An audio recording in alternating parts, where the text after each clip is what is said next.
Hello students, welcome to the class of English grammar. Today I have brought the same idioms and phrases part 2 in which you can learn a lot of things, how to use the idioms, कैसे idioms को use करें.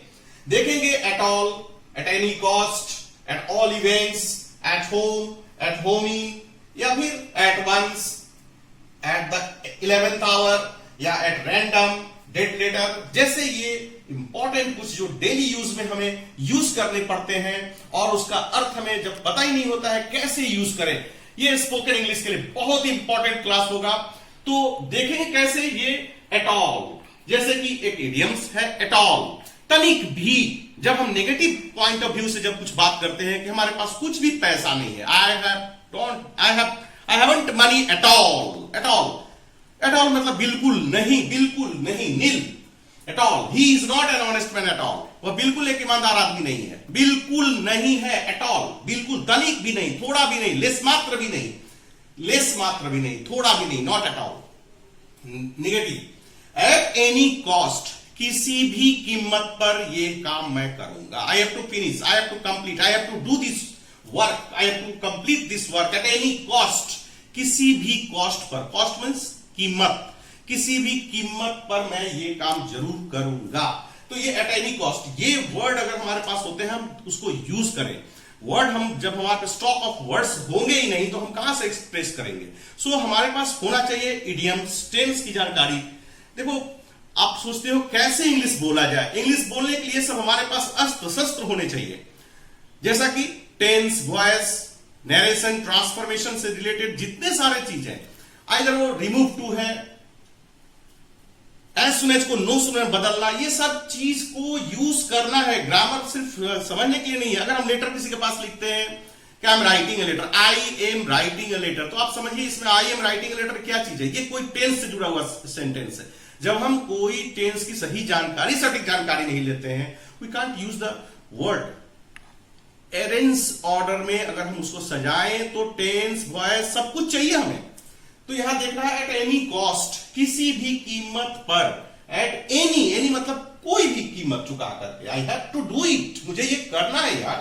Eight any cost, at all events, चाहे जैसे भी, all events, जो कुछ भी हो जाए, फिर भी, इसके अलावा भी मैं, I will help you eight all events.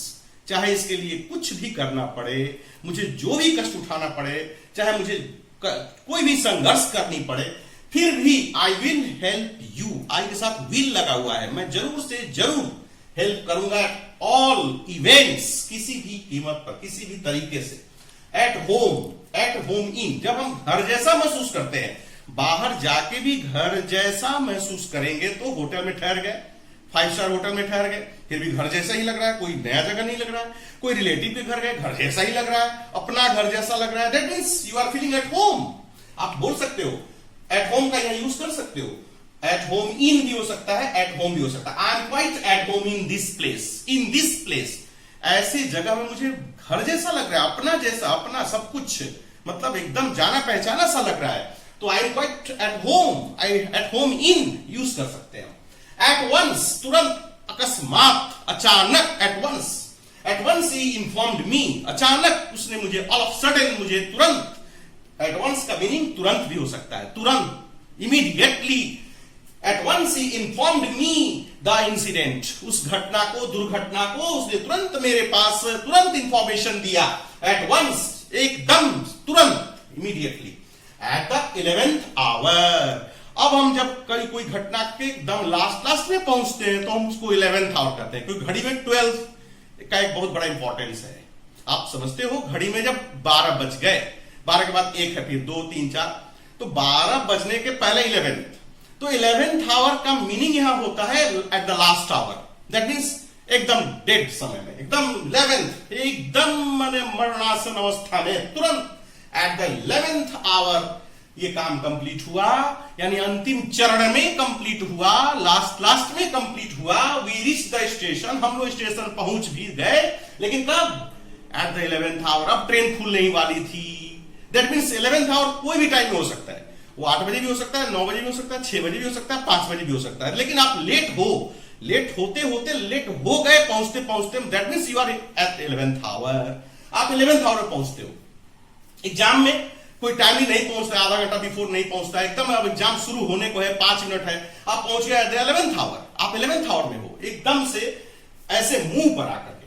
फिर दूसरा देखते हैं एट रैंडम, व्यर्थ, बेकार, जैसे कि the police was firing, police गोली चला रही थी धनाधन धनाधन धनाधन, but where at random, nothing was there, ऐसे ही हवा में, बस हवा में एट रैंडम गोली चल रही है।